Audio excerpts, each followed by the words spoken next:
maybe by the end of the season, we'll all get T-shirts that have in limit.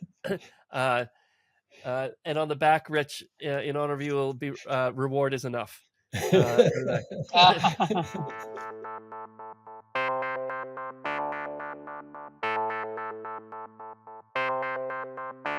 Welcome to the Darby Mills series, Intrepid Pioneers of the Next Economy, featuring discussions with entrepreneurs at the forefront of deploying machine intelligence and brainstorming sessions about where the technology may go at the limit. Okay, welcome back to the Darby Mills series, Intrepid Pioneers of the Next Economy. I'm Ajay Agrawal, a co-founder at Intrepid Growth Partners. The Darby Mills series explores what's possible with entrepreneurs implementing AI-based solutions and pushing out the productivity frontier at the limit. It features Intrepid Growth Partners senior advisors Rich Sutton, Sendhil Mullanthanan, and Niamh Gavin. In today's show, we'll unpack parts of episode 5 on mining exploration. If you haven't taken in that episode yet, don't worry, we'll show some refresher clips. I still highly recommend watching that full episode because it's packed with really great information about how AI is doing some groundbreaking work in mining exploration. All right, let's start the show. Today's episode is focused on geologic.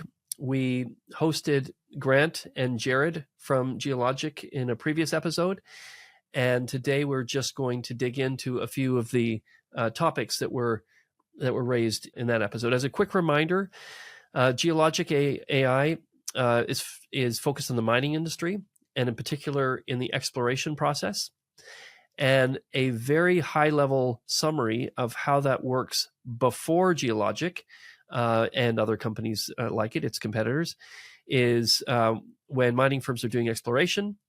One of the things they do is they take core samples, and so these are long cylindrical samples they pull out of the earth, and then they ship them off to a lab somewhere. And then at that lab, geological engineers or geologists do what's called logging. And so they stare at the cylindrical sample, the core sample, and they log inch by inch what they see in that core sample. And then that log data is sent to another group of geological engineers who take the log data and use it to create a map of what they think are the mineral deposits and the shapes and contours and size of the mineral deposits under the ground, based on these data points they get from different spots on the earth. And so what a company like Geologic does is when those core samples are taken out of the ground, rather than shipping them off to a lab, they are brought to a container right on site that has robots. Those robots are outfitted with high-fidelity sensors, hyperspectral cameras, and so on. And they collect a bunch of high-fidelity data from the core sample, and then they use that data, and AI takes that data to effectively predict the logs. So the logging process is automated by largely image recognition, and then that log data is handed to another AI that then predicts what the size of deposits are and the nature and shape of the deposits under the earth. So they both increase the speed and also the accuracy of that process using these tools. And so in our discussion, one of the key themes that came up was around data. And in particular, 3 data issues we discussed in a previous episode. The first one was how much data. So Rich asked the question, what if you could get more core samples? Like he said, in fact, what if you could see all the core samples? You could conceivably have an AI that could be superhuman, predict better than any geologist because it's seen more cases. And then Sendhil asked the question, what about getting core samples outside the normal course of business. So he asked them how they got the core samples, and they said, well, when these mining firms are taking core samples, then they give them to Geologic. And he said, okay, that's how you get the core samples in the course of business. But what if you were just trying to optimize a data collection strategy? Would you also collect additional core samples outside of the ones that you would normally do in the mining process?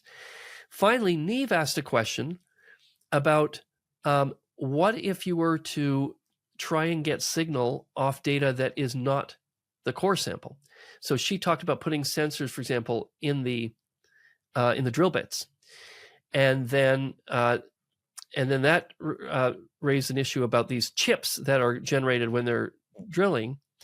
And then Sendhil got excited about that and said, what about those chips or dust? And is there signal in the dust? So we're going to play a short clip, and then turn it over to Niamh to offer her comments on this. So we can roll the clip. There must be a huge element of human algorithm interaction here. I think, Grant, you mentioned the geologist predictions enter the data pipeline. I don't know if the algorithm is using that. There must also just be an element of persuasion at the other end. Whatever the algorithm produces needs to somehow have a persuasive element. And there must also be a potential for the geologists themselves to learn from whatever the algorithm is doing. So anything in that space, I would just love to hear how that all plays itself out, how you think about it, how you manage that component, how that enters your technical build, or do you view that as a separate activity independent of the technical build? Well, I think there's a fascinating approach to this. So from a business perspective, we had to build a model that was a system of gathering data around the world that was profitable and would improve. And so you can approach it from hey, I need the perfect data set, which is frankly impossible and of a massive scale, or you can approach it from, we're going to collect data and use it for its local insight that's valuable enough to have customers start consuming it, and then build a system that improves. And I always call it, where it gets really interesting is you can go to a 100-year-old mine site and you can have AI predicting, is this rock A or rock B? And what we do is we publish a confidence factor. And then the human goes in and says, okay, if it's under whatever X percent confidence, I look at this and I decide what I think it is. And then we try to improve the model. And if you can't improve the model, chances are your differentiation between rock A and B is either incorrect or needs some refinement. And so you can elevate that whole thinking of what the actual types of rock in the deposit are. And what tends to fall out of that is really interesting things like this type of rock has most of our arsenic in it, and we've now identified it because we were trying to predict it, and we were forced to recategorize our prediction based on this super consistent, precise engine that's running beside us. And so that's where it gets really interesting, because that then foundationally changes the geological interpretation of the deposit. And not necessarily foundationally, but enough that you can clearly see the patterns emerging. And that's one thing about geoscience. There's a bit of a beauty contest element to it.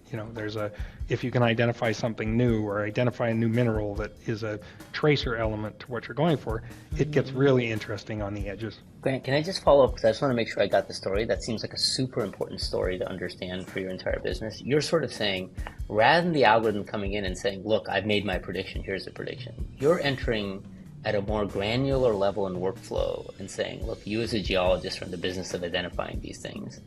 Let us just semi-automate that for you, which you're happy to have do. Then they come in and they see these edge cases, but those edge cases then draw them like, wait, why is this thing always coming in an edge case? Oh, I learned something from this edge case. So there's sort of insight being had already, partly because you didn't come in at the top of the funnel. You came in kind of at the bottom at what looked to be an automation activity, but it was kind of an automation activity that became an interesting discovery activity. I just want to make sure I got the story right. Yeah, that nailed it. So you have this data flow from the interpreters, and they're putting it against a prediction. And that prediction might be great, it might be okay, but the art of doing that leads you to all the edge cases being way more interesting, and then helps you refine the problem on a holistic level, if that makes sense. Niamh, over to you. Thanks, AJ. So to continue Sendhil's puns, the reality is there is no substitute for ground truth. But so that said, I think they're absolutely right that kind of aggregating a wide variety of proxies should help to at least narrow the search zone. And key for that approach, though, is to also include all the false positives and negatives alongside the successful sites. Because even, given the high cost of mineral exploration, it's valuable to also ascertain where not to mine, as well as what are the likely sites. Plus, AI's strength is pattern matching. So I suggest that they double down on where they currently have site access, as that proprietary versus public data is a better moat, especially in these specialist models. And then just take endless samples of everything they can: gas, water, soil, image, spectral, LiDAR, drone, anything they can alongside the core sample repositories and log files that you outlined at the beginning. Feed all of that in and just see what patterns emerge, both for the positive and negative site identification. And then thereafter, we can add in all the commercially available data that's more publicly accessible, such as the CubeSat feeds, to start to build out that kind of overarching model and just see what emerges from the latent space without kind of overfitting to any one data set.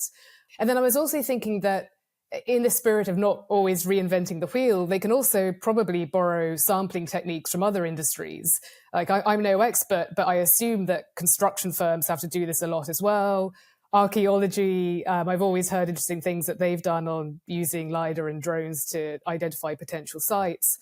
They do site assessments pre-digging, and so there's possibly similar techniques there they can leverage. And likewise now, a lot of the instrumentation is getting cheaper, faster, better. So, for example, biologists can now use pocket sequencers like the mini iron from Nanopore to take soil samples.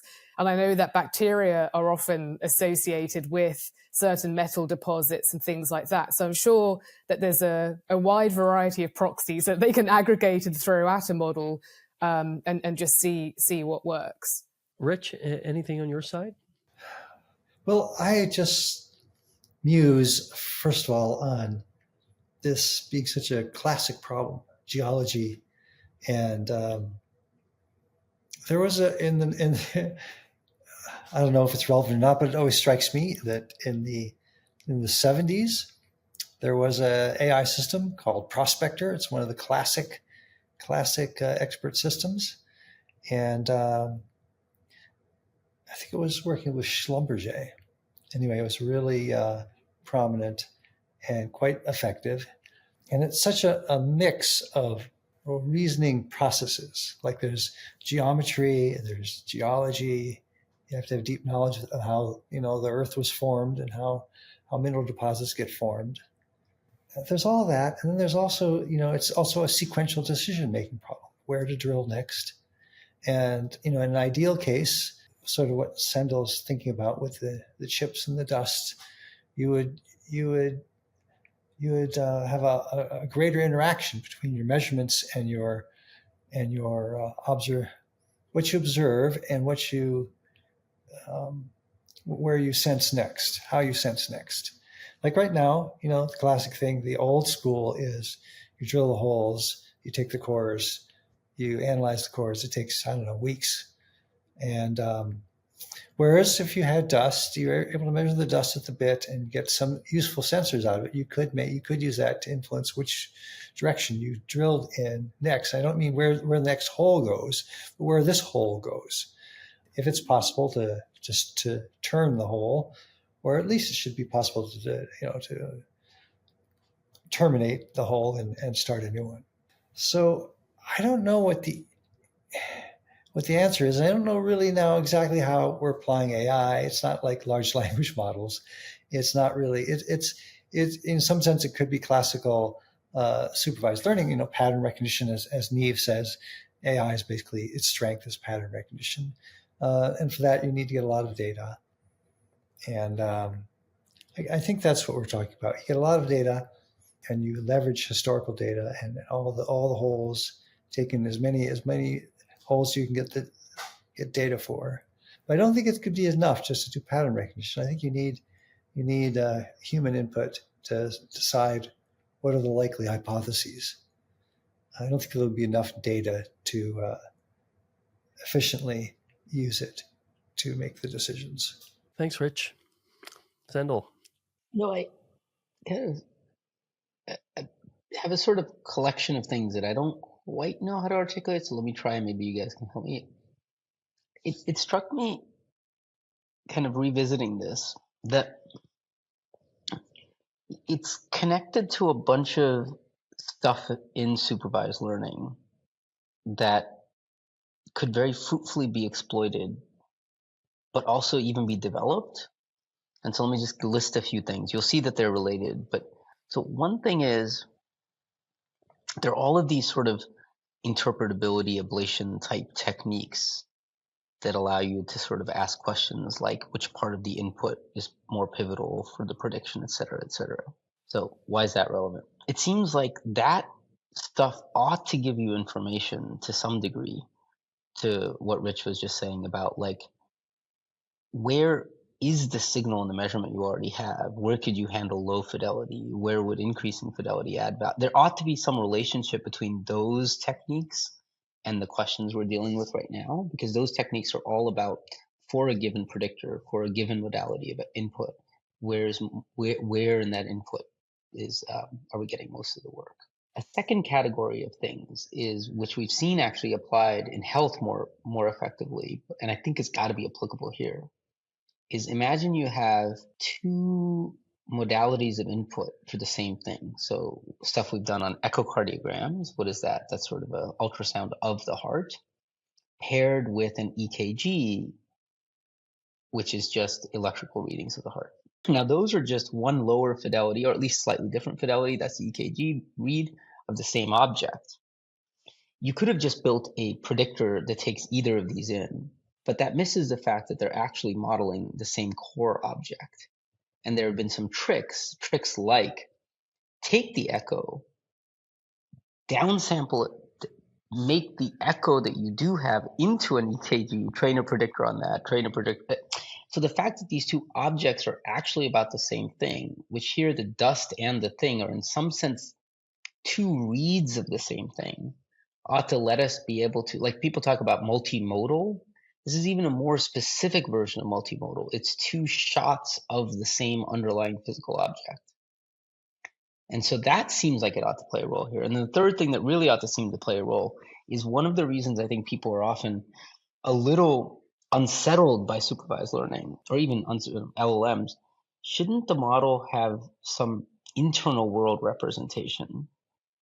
To which you say, I don't know, why do I care? It's predicting. This all seems very philosophical. You're just trying to put it into, which is, I think, a response. It's a reasonable response. But this is the problem where you start to see where there's actually a pragmatic reason to want something like a world representation. It doesn't have to be the world representation of the type that I want, that I have, that's in my head, but it's something that lets me have a way to look at two different things that are two reads of the same underlying object and know that the model is attempting some reconciliation of these two different reads. So all by way of saying, it's like, I think they're touching on what appears to just be a pragmatic, like super pragmatic, if we could do this, it'd be useful problem. But to my mind, they're also touching on what is a very deep problem in supervised learning that keeps coming up again and again. The problem, if I were trying to summarize, like I said, I wasn't sure how to say it, but I think if I were to try to say it again, tell me if this resonates with you guys. It's something about, we often get multiple signals of different varieties, but of the same underlying object. And we need techniques for being able to jointly represent them as speaking to the same thing. And we have started that. Like, there's not like, oh, I'm the first. The people have asked this question. There's some work on that stuff. And that seems like a foundationally important thing that will be important in the world for many applications, like health is one. But the fact that we see it here for mining, I love, because it's not one where you would have come in and said, I bet you there's some real deep problem in mining. But no, there you see it exactly here. Yeah, that multi-shot approach of kind of looking at things like the same problem through different lenses is exactly what my frame of thinking too, Sendhil, and perhaps it's because we're both biased from a bio space, but that's exactly what we do with non-invasive markers as lead indicators, right? Not diagnostic, but a flag to investigate. And I think there's a similar approach here, right? To give some bio examples, COVID, there was a loss of smell as a unique identifier early on, or in Parkinson's, it's a change in gait of the walk, Alzheimer's is a change in voice. So all these biometrics are early indicators. And actually, it was funny, Tim Cook, I think, recently said in one of his quarterly updates that he was far more excited about the health potential of AI, of Apple Watch, than of the AI side for that kind of almost latent representation in the bio ecosystem. And actually, the approach you were just saying, there's a direct analogy that's just happened in the UK for prostate cancer called EDX Medical, whereby they found that actually, if we just take all the biofeeds we have in aggregate, we can get 98% accuracy on diagnostics, which has a greater or fewer false positives and negatives than an actual tumor sample or an MRI scan, because it's looked at it in the round. And I feel that there's something similar here, not again to be the diagnostic, or in this case, the validator, but just that multi-signal indicator early on as to, we feel that the possibility of discovery is stronger here than elsewhere. Sendhil, you've also done related work to what Niamh just described in healthcare, in areas like in heart attack prediction, being able to draw signals from different pieces of information, some much less expensive than others. There's a lot of similarities here in terms of just the cost of high variance in the cost of signals in healthcare as there is in geological exploration. Any kind of salient example that has shaped your mental model or illustrates your mental model of how you're thinking about this problem? Yeah, I think that's a great point. Let me give before I even get to say an example, let me just point out the following template that appears again and again and again. There is an expensive test that's very diagnostic. If there were a cheap test that wasn't that diagnostic, you're like, oh, that's not that valuable. It's actually extremely valuable if the cheap test can be used to predict the value that the probability the expensive test comes out. How well does it need to predict? Not well at all. Because you don't know who to give the expensive test to. So it just needs to do well enough that it lets you allocate the expensive test even a little bit better. And the cheap test has huge value. So there's sort of a simple information value property that appears in many sectors, and people don't appreciate, especially in the ML world, how getting a cheap test is going to make, and test here is in any frame, like the mining thing is a test. And, the due diligence you're going to do, so it's like legal stuff. Okay, I could have someone read the entire thing carefully. Okay, that's the expensive test. An LLM that does a mediocre job at reading it, making a guess as to whether this particular email is worth reading more carefully, that's worth a lot.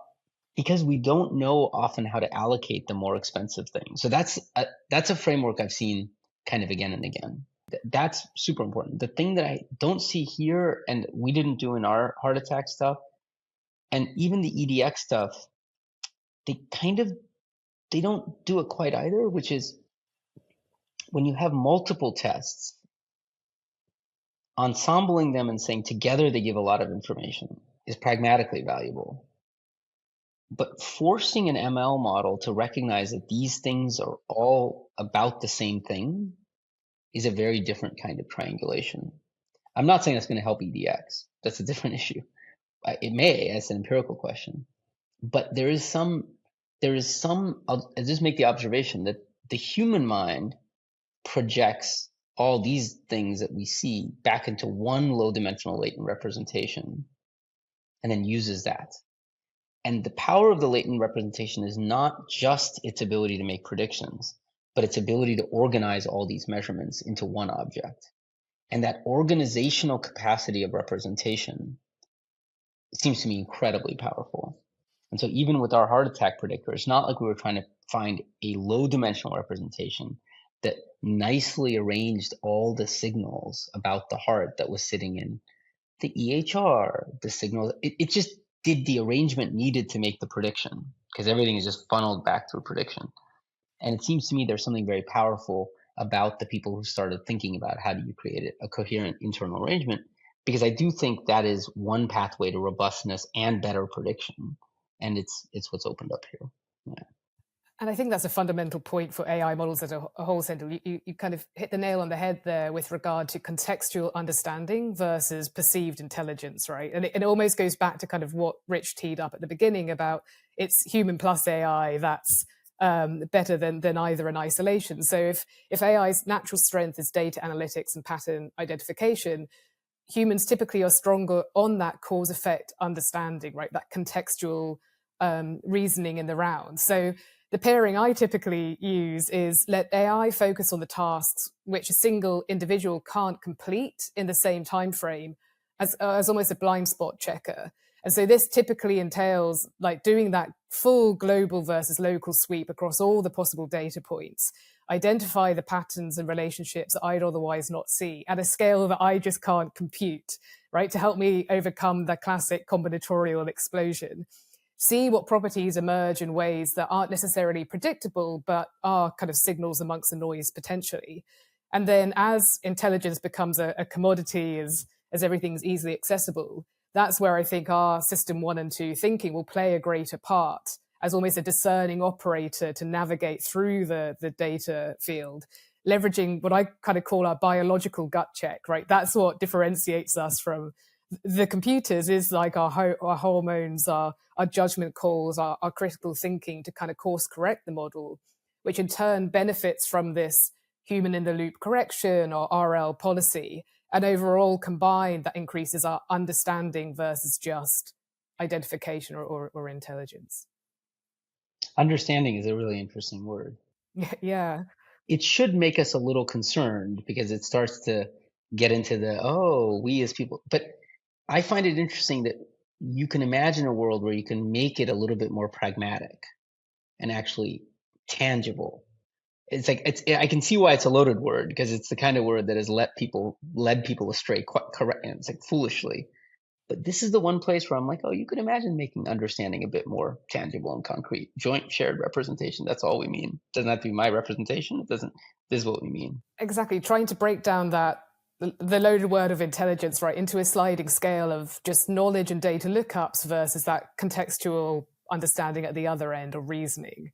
And I think playing to each other's strengths such that in aggregate together we have a greater, insert your own phrase, which be it intelligence, understanding, or knowledge base. Rich, anything you'd like to add to this? Well, I have to interject right there about understanding, because whenever anyone says understanding, I just translate it into prediction and control. If I can predict and control something, then I say I understand it. And if I can't, then I don't understand it very well. It's, of course, a matter of degree. But basically, I'm agreeing. I think you guys are making some insightful comments. So let me just mention the one thing that we haven't mentioned, which is how the use of computers, because what is AI? AI is sometimes just use of lots of computation. How can the use of computers help in these data analysis problems? One is just by being able to process a larger quantity of data and hold it in its memory stores at the same time. I mean, can you imagine being a geologist, all those cores, and you can't look at them all, right? One person can't look at them all. He's got to take summaries from other geologists, and then there are cores really that are taken from all over the world, and you want to see lessons from all of that. So you have to. It is a giant data problem, and computers can help just in shoveling through all that data and noticing patterns, because it's seen so much more than a single person has. And so I have to think now about Elon Musk's looking through the archives of the federal government and massive amounts of paperwork, and we hope that by using, we'll call it AI, but it's computation, massive computation, just to look through all that data and find the patterns. And it's a similar sort of thing, a huge quantity of data, and that can make a qualitative difference in certain in certain ways for making predictions about the future events. Rich, I'd like to just go back to a comment you said earlier and then link it to how we should think about this from an RL perspective. In a previous episode, Sendhil made the provocative comment about making things more RLable. And this whole exercise that we're doing, the Derby Mill series, is about a thought experiment on taking machine intelligence to the limit. And so, Rich, you picked up on Niamh's opening comments where she talked about pattern recognition, and you said pattern recognition here is good but not enough, and then you talked about the role of the human in the limit. Our conversation started with, and I think this is all about mining, but I think this theme will apply across every sector of the economy, which is we started with a company that's taking a process that was designed for humans, which is we want to know what's under the ground and most efficiently find the bits we want to take them out. And so, given the tools that we had, we developed a method based on taking out core samples. And of all the various things that were tried over time, that seemed to be the thing that was most efficient. Then we got the substantive increase in computational capability. And Niamh, in her earlier comments, she talked about all the other types of data that might give signal, water and bacteria and so on. And yet the AI company that we met with wasn't using that. They were using core samples. They were taking the human process and making that human process more efficient. With a faster turnaround. But in other words, they weren't rethinking the whole thing. They weren't decoupling from the core human process. If we made this RLable, wouldn't the exploration part of the exercise lead a machine to explore using other data sources and ultimately, find some kind of, go through the combinatorial explosion of different options of things and ultimately find some kind of combination of bacterial and water and so on. And our, part of its reward function is getting the signal at minimal cost, recognizing these core samples are extremely inefficient relative to other forms of data possibly. And so, if we take Sendhil's sort of theme as a meta theme across industries of how do you make this industry more RLable, could you comment on how we could take this conversation we've just had about data and extend it to making it RLable? So we saw some of that. I mean, the first thing to say is that both here and in the healthcare, it's sort of not naturally very RLable because the measurements, the most important measurements, are extremely costly, in treasure or in people's lives, and so you don't get that much of the heavy data, the real final data. So I'm not sure they are the ideal places to look. But if you do want to look in that direction, you would do the kind of things we were talking about earlier, where you would have a greater frequency of interaction and lower cost and also less diagnostic interaction. But it would be more frequent, and you'd be making decisions with a tighter loop. The loop, instead of being weeks, could be minutes. It could be, if we can measure while we're drilling the hole, things that can help make a decision about how we should alter the thing that we're doing. Okay, like let's say we can. I think they can. I think they can direct the drill in different places. It doesn't have to be straight. I think they can direct it. And then, so can you imagine this? You do need computation. You would need AI to do this because you'd be taking in let's say it's dust from the drill and somehow bring that information up to the surface and examined and make a judgment made as to whether this is working out or not, and whether it's a fruitful direction we're drilling in. And so you'd have to have basically a geological evaluation made within a very short span of time, right? and then you get the interactivity that you want for reinforcement learning. So I think that's exciting, but it's also, we have to admit that it's been exactly the opposite of this. It's been, taking the thing, it's just such slow steps.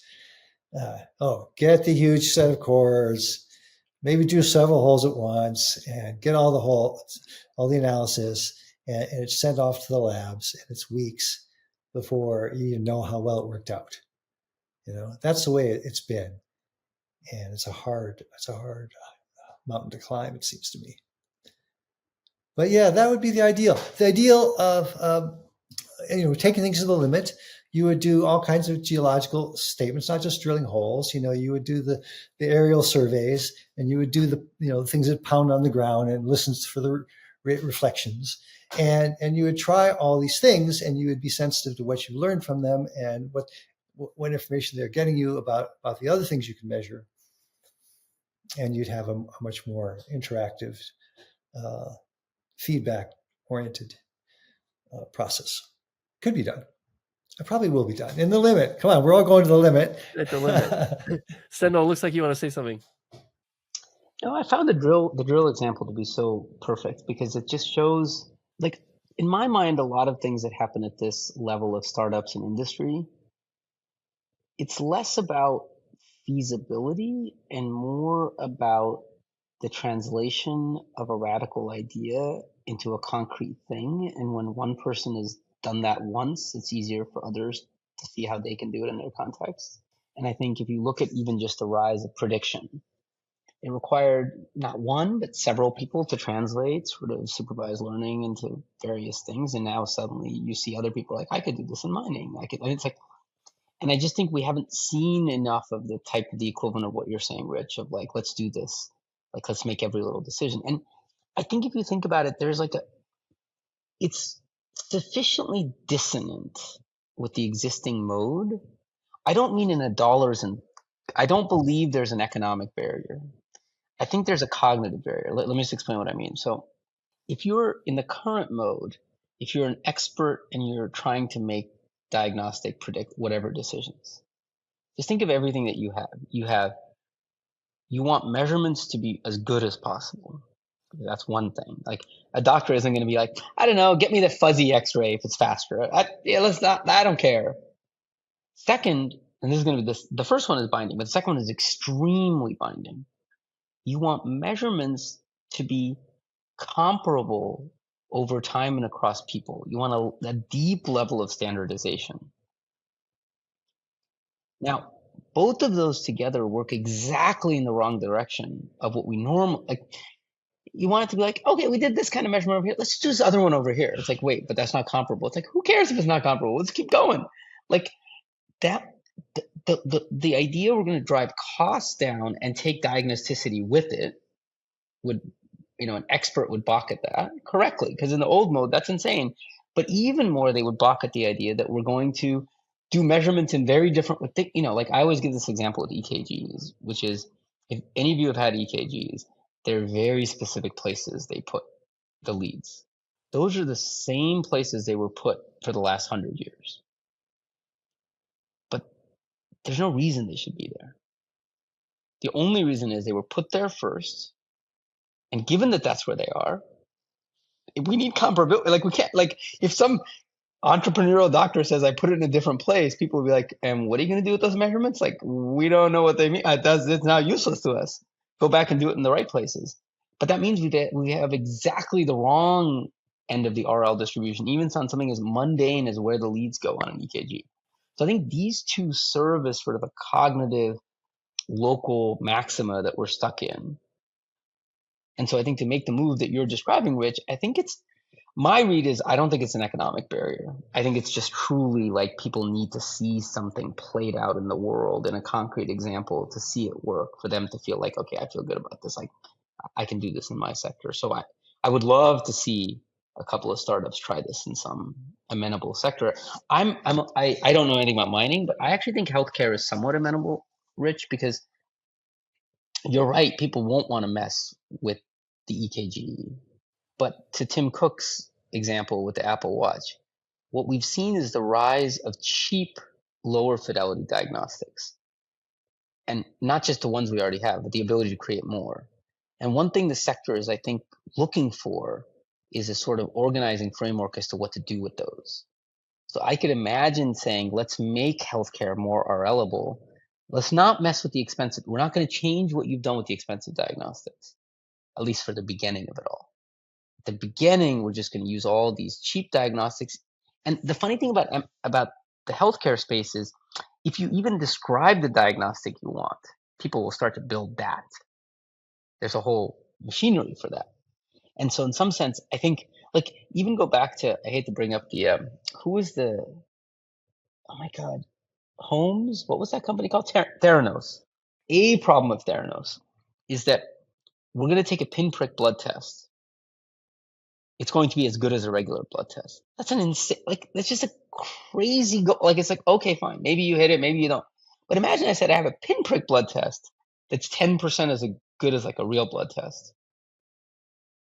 I don't know. What if I had a sweat test that's 10% as good as a blood test? Oh, I can measure sweat all the time. Like, in a way, people are not moving down that axis of like less diagnostic, but far less invasive, far cheaper. If they knew, and those technologies exist, I think they just don't have an organizing framework as to what to do with them. And if they had it, I think then they would know which ones to build. So it would seem like if you could redo your drill bit example again several times in medicine and said, hey, look, if we just do this, there are people out there who I think would try to build those diagnostics. I think they would have a view of this is what medical care should be. And the Apple Watch certainly is attempting to be that, which is like, what does it mean? Yeah. And that's why I think that kind of indicator analogy is perfect, because even in the geology case, by the time they're at a site and they're already drilling, that is a huge sunk cost that they might as well keep going, even if the dust indicates that it's not going to be a positive site. So instead, you want kind of earlier on these proxies to help hone in that by the time you deploy the equipment, the probability of success is above a certain threshold. But I want to also tie it back to, I thought AJ made a really pertinent point with regard to almost like frame of mind entry, right? And I think there is an example in the mining case where you have Geologic who said, okay, we'll just take the incumbent process, the human anthropocentric lens approach, and augment it and make it more efficient. Whereas there are those in Silicon Valley who've completely ripped up the rule book and said, to hell with the way it's currently done, that's defunct for all the reasons that we just described. Let's come up with an entirely new process for discovery, which I think Cobalt have done, whereby they do take all the other proxies and sensors out that aggregate it and have an AI-led approach to discovery and hope that they can kind of drag the industry and the incumbents with them to that new approach. So it is almost a philosophical approach to startups and innovation and disruption as to whether you just want to make the as-is more efficient, more effective and better, or fundamentally disrupt an existing industry with a new technology and capability in the hope that it will lead to a better outcome. It's almost a binary path. And in terms of just sort of cognitive lock-in, Sendhil, you were describing the Apple Watch as lower fidelity data. But I guess it depends how you define fidelity. Like what I heard Niamh say was it might be lower fidelity on some of the traditional metrics, but it's higher fidelity in the sense is that you have many more points of comparison because there's so much more cross-sectional data, so many more people that are generating data, and you have much higher fidelity in terms of time series data. Instead of going to the doc and getting some kind of medical test, once a year, you're getting it continuous 24/7 data read. So it's in fact higher fidelity on just dimensions that we're not used to thinking of. On the traditional dimension is lower fidelity. This was excellent because, like, we were talking about mining, but this conversation gets into a foundational issue across many industries where basically there's high and low cost data. In the mining example, just gives us an extreme version of that because it's extremely expensive to get some data and much, much less expensive to get. So can I close with just a note of hope? Yeah, please. So we think what happens when you do meet your doctor. Your doctor will, his job is to decide what tests to order for you. And how will he do it? Well, he'll look at you. He'll look at your fingernails and your complexion, and then he'll make some quick decisions. And that is exactly this process of deciding what tests to do. Okay. And he's doing it quickly, and he's doing it by doing little tests. So then he does order the big tests, and someone else goes and performs them. And, days or weeks later, he gets the results. Well, the better would be if he did the test. Like, he went to the lab and he took the X-ray and he looked at it, and I said, oh yeah, we need another angle, or I should take this other angle. I should do this other X-ray. So the ideal would be if the expert was there, directing the process and deciding, this, even though this X-ray is fuzzy, I can tell it clearly isn't the thing that I was worried about, so we don't have to do it again. So the reason things are the way they are is because the intelligence is expensive, or the expertise is expensive. We couldn't have the doctor there doing all the little tests. But as we get more intelligence in our machines, they can make more of those judgments, make more frequent decisions. And so there really is a way in which the increasing computational power directly makes this more practical, and that we should expect it to see happening in degrees and in the limit. In the limit. All right. Maybe by the end of the season, we'll all get T-shirts that have in the limit, in the limit, and on the back, Rich, in honor of you, will be reward is enough. All right. So that's thanks very much, everybody. That's a wrap on our Unpacking Geologic. I will post links to our hosts and guest social media feeds and web pages in the show notes, as well as our podcast webpage located online at insights.intrepidgp.com.